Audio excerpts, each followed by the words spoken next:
The hallway outside room 418 smelled like antiseptic and cheap coffee. Night shift had just begun, and the nurses were already stretched thin. Eva moved with calm efficiency, clipboard in one hand, warm blanket in the other. She'd worked this floor for 5 years, long enough to know which monitors beeped out of habit and which ones meant trouble. She wore plain scrubs, no makeup, her braids pulled back in a low bun. Nothing flashy. Just comfort and precision. That was how she liked it. At the nurse's station, she skimmed a patient's chart, then reached for a pen someone had knocked onto the floor. That's when she heard the voice behind her. "Excuse me, housekeeping's not supposed to be back here." She looked up. The man in the lab coat didn't smile. Mid-30s, crisp hair, stethoscope casually draped over his neck like an accessory. She didn't recognize him.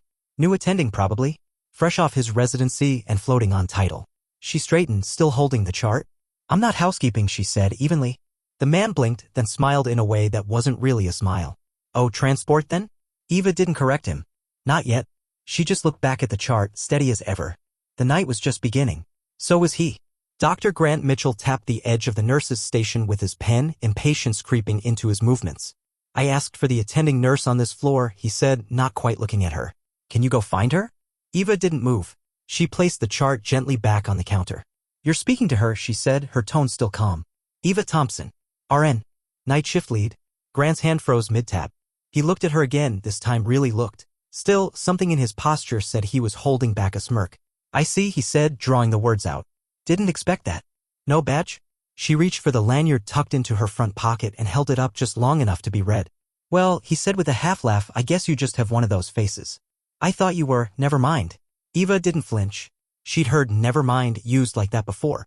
"Patient in 418 needs antibiotics adjusted," she said instead, moving the conversation forward. "I already checked the vitals. His creatinine's climbing." Grant raised an eyebrow. "You already checked?" "Yes," Eva replied. "It's in the chart." He took the file reluctantly, scanning the notes. Her handwriting was neat. Precise. "Didn't know floor nurses made those kinds of calls," he muttered. "We don't make calls," she said quietly. "We notice patterns. And we tell you." He looked at her again, trying to find something to challenge. But she wasn't giving him anything. No anger. No attitude. Just control. A silence stretched between them. Tight, uncomfortable. The first real line had just been drawn. Grant pushed through the break room door, muttering under his breath. 2 residents looked up from their coffee, caught the shift in his mood, and exchanged a glance. "Something wrong?" one of them asked. "Just the usual," Grant replied, grabbing a water bottle from the fridge. "Staff nurse acting like she runs the floor." The residents waited, sensing more was coming. "She practically lectured me. Didn't even introduce herself. Just standing there, no badge, telling me how to treat a patient like she's a consultant." "Who was it?" asked the second resident. "Eva something." He popped the cap off the bottle. "You'd think someone with authority would dress like it. Or act like it." The first resident, a young woman with tired eyes and a sharp mind, frowned slightly. "Eva Thompson?" "Yeah. She's the one who caught that transfusion reaction last month before the labs came back," she said. "And the sepsis case in the ER, the one that nearly slipped past triage." Grant paused mid-sip. "She's just a nurse." The resident didn't respond at first. Then, not just anything. People listened to her. Grant scoffed but didn't push further. The silence in the room had shifted. Not hostile.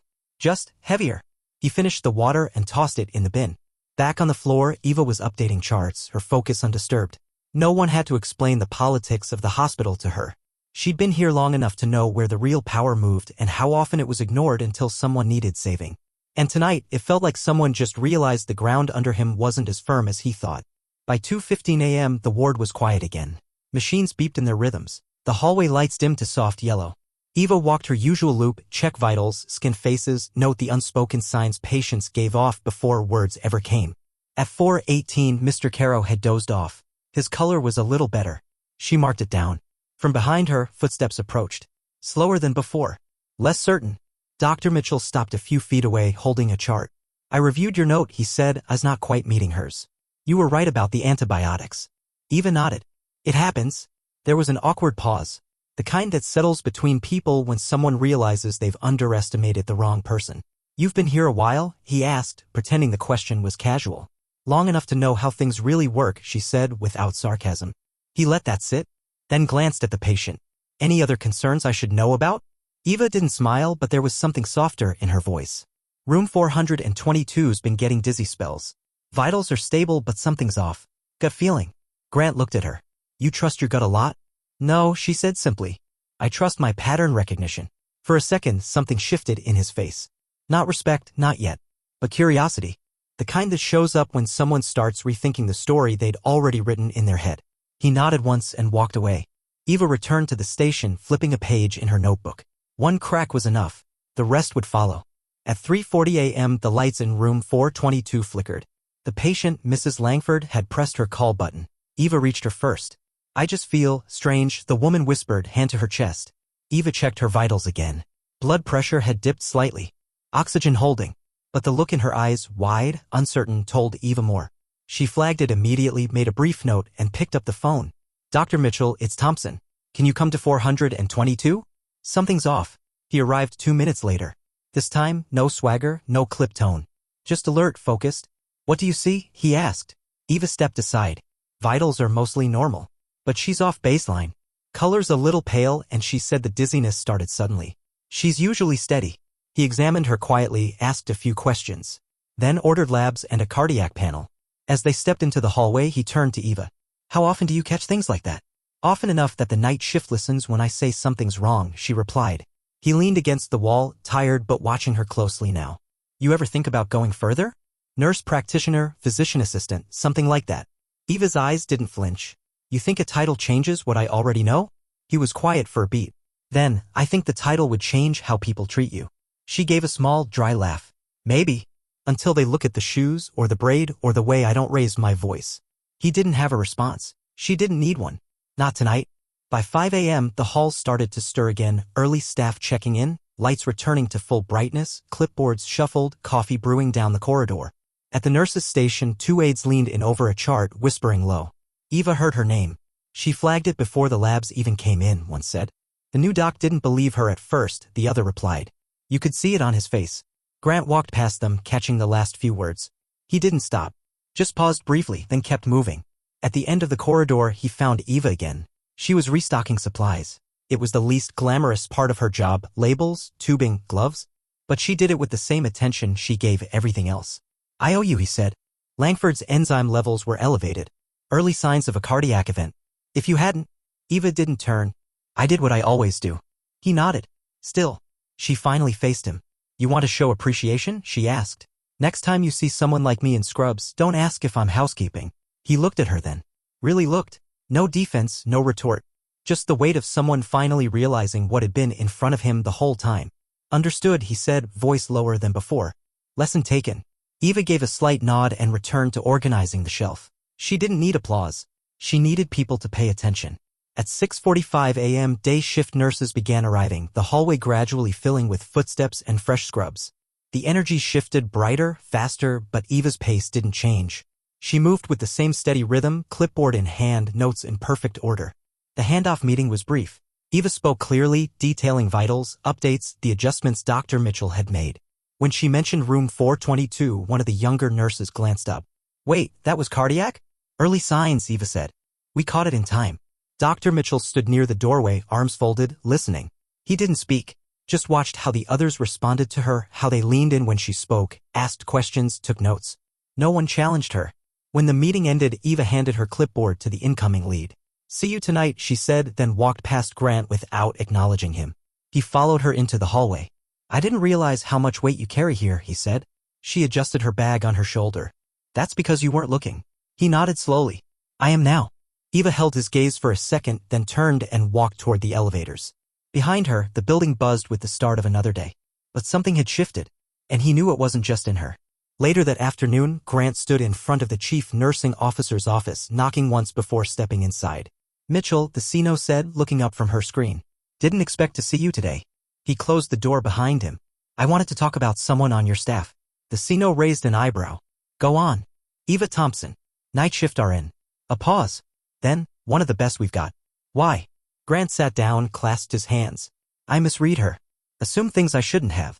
The CNO leaned back, watching him. She caught a cardiac issue before the labs did.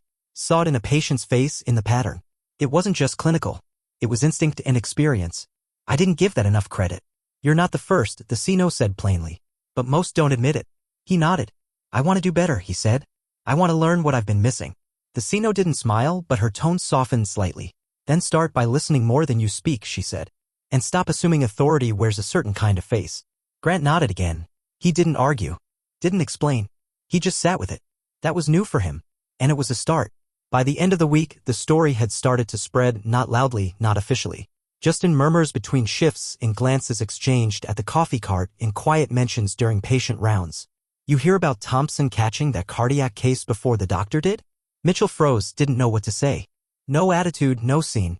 She just did her job. Eva didn't say much about it. When someone brought it up, she'd give a short nod and move on. But the shift in how people looked at her was hard to ignore. More physicians asked her opinion now. Not just the ones who already trusted her, but newer ones too, young, unsure, watching how others treated her. She noticed the difference in posture, in tone. Subtle. Real. One resident, second year, stopped her in the hall. "Can I shadow you for a night?" he asked. "Learn how you spot what you spot." Eva blinked, surprised. Then shrugged lightly. "If you can keep up." He grinned, but it faded quickly. "Sorry. I mean, if that's okay." "It's fine," she said. "Be ready at 11 sharp. Don't slow me down." Across the hall, Grant overheard the exchange. He didn't step in. Just watched. And for once, the only thing he felt was respect. Quiet, overdue, and finally visible. It was just past midnight when the resident showed up, coffee in hand, trying not to look nervous. Eva gave him a nod. "Keep the questions short. We move fast." They did. She didn't explain everything. Just pointed, instructed, observed. Room 409 needed a reposition. She noticed the stiffness in the patient's ankles before the monitor caught the pressure drop. Room 417's 4 line was off by a degree, enough to cause swelling by sunrise. She fixed it before anyone else saw the problem. The resident scribbled notes but missed most of it. She wasn't showing off. This was routine for her. "What's your process?" he asked during a brief pause at the station. Eva looked at him. "There isn't one. It's people. You watch long enough, you start seeing what doesn't fit. It's not magic. It's time. Observation." He nodded, still trying to keep up. Grant watched from a few steps away. He had come down for a consult but stayed longer than necessary. Just to see. After the rounds, he caught up with her. "Training him?" he asked quietly. "Letting him learn," she said. "There's a difference." He paused. "Mind if I tag along sometime?" Eva looked at him, expression unreadable. "If you're serious," she said, "you show up early. And you don't make it about proving something." Grant didn't smile. "I won't." She nodded once. No welcome, no warmth. But it wasn't a no. And that was more than enough. 2 nights later, Grant showed up early. No coat. No clipboard. Just scrubs and a quiet nod. Eva didn't say anything. She handed him a patient list and started walking. They moved through the halls without small talk. She stopped in front of room 416, gestured with her chin. "You see anything?" she asked. Grant glanced inside. Middle-aged man, restless. Vital stable. "Looks fine." Eva stepped in. Checked the foresight. Listened to the breathing. Adjusted the pillow. Then pointed to the trash bin where an untouched cup of water sat. "He's dehydrated," she said. 2 shifts in a row. "He doesn't like the taste here." Grant raised an eyebrow. "That matters. It does when you're on diuretics. Kidneys won't care what brand the water is." She walked out. He followed. They hit 3 more rooms. She asked him fewer questions, but he started seeing more. A subtle wince when a patient turned, a nurse hesitating before administering meds, details he hadn't noticed before. At the station, she scribbled notes while he leaned beside her. "You've been carrying this place a long time," he said. Eva didn't look up. "Not just me. A lot of us. People don't see it until they need something." There was no resentment in her voice. Just fact. Grant exhaled. "I'm starting to see it." "Good," she said, still writing. "Now do something with it." The next morning, Grant walked into a department meeting, standard stuff. Updates, schedules, policies. The room was filled with physicians, admins, a few senior nurses. Eva wasn't there. Night shift never was. But when the topic of protocol revisions came up, the chief medical officer paused. "We've been reviewing input from night staff," she said. Some of the suggestions were from Eva Thompson. "You might not know the name, but you've all worked with the outcomes." Several heads turned. Grant sat up straighter. Her reports flagged early warning signs before labs did twice this month. One flagged a medication risk missed during rounds. These aren't just suggestions. They're saving lives. The room went quiet. Effective immediately, the CMO continued, her recommendations on early assessment procedures will be folded into our training modules. And she'll be consulting on nurse-led intervention protocols. A few faces shifted. Not with disapproval, but recalibration. Grant didn't speak, just sat with it. After the meeting, he found the CMO near the exit. "You're making her part of the formal process?" "She already was," the CMO replied. "We're just catching up." Grant nodded. "About time." She looked at him, amused. "Didn't peg you as one to advocate for nurses." He shrugged. "Wasn't. I was wrong. The CMO smiled slightly. Glad you figured that out before it cost someone something. As Grant walked out, the hallway buzzed with quiet conversation. Some shifts don't announce themselves. They just happen. That night, Eva clocked in like she always did. No fanfare. No changes to her uniform or pace. Just the usual clipboard, the usual checks. But something was different. The new intern nodded to her with more intention than before. A day nurse left a note on the station desk, "Thanks for catching 417. Would have missed it. Even the charge nurse from another floor stopped her by the elevators. They're updating the training slides. Using your notes. Eva didn't blink. Good. Someone might listen now. At the end of the hall, Grant leaned against the station, waiting. No stethoscope. No chart. I heard the update, he said. She glanced at him, expression unreadable. They're folding in your protocols. They should have done it years ago, she said. I know, he replied. But it's happening now. Because of you. Eva placed a folder on the counter and looked at him fully for the first time. I didn't do it for the recognition, she said. I know, Grant said. But it's still deserved. She didn't answer. Didn't need to. Instead, she walked past him toward the patient rooms where the real work waited, where names didn't matter, and where the right eyes made all the difference. He watched her go. Some people lead without ever standing at the front of the room. She was one of them. 2 weeks later, during another calm stretch between rounds, a middle-aged man approached the nurse's station. He looked out of place, button-down shirt, confused smile, holding a small box wrapped in simple paper. I'm looking for Eva, he said. Eva Thompson? Eva stepped forward from behind the station, cautious but composed. That's me. The man's expression softened. I'm Mrs. Langford's son. She told me what you did. Said you saved her life. Eva blinked, then nodded once. She's stable now. That's what matters. He placed the box on the counter. She made me promise I'd bring this. Said you'd never ask for anything, so we had to insist. Eva glanced at the box, then at him. I appreciate it. But it's not necessary. Maybe not, he said gently. But it's deserved. She didn't open it right away. Just placed it on the lower shelf and returned to her chart. The man lingered a moment, watching her. You ever think of being a doctor? He asked. She looked up, calm and steady. No, she said. I thought of being someone who makes sure doctors don't miss what matters. He nodded slowly, understanding, and left without another word. A few nurses watched from a distance. No one spoke, but that moment, the simplicity of it, said more than applause ever could. 3 a.m. again. Same hallway, same glow, same rhythm. Eva walked her usual path, checking on the night's most vulnerable, wounds healing, pulses steady, worries whispered in sleep. She paused at room 422. Mrs. Langford's bed was empty now, discharge paperwork filed days ago. But the air still carried traces of that long night. Down the hall, a new nurse hovered at a cart, unsure. Eva stepped in without fanfare, adjusted a setting, whispered a correction. The younger woman nodded, grateful. No speeches. Just past knowledge, the way it always had been. At the station, Grant appeared. He didn't say much these days when he saw her. Just a nod.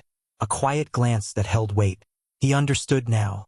Not everything, but enough. As the shift neared its end, Eva sat briefly. She rarely did. She reached into her locker and opened the small box from Mrs. Langford's son. Inside was a note, handwritten. You didn't just save my mother.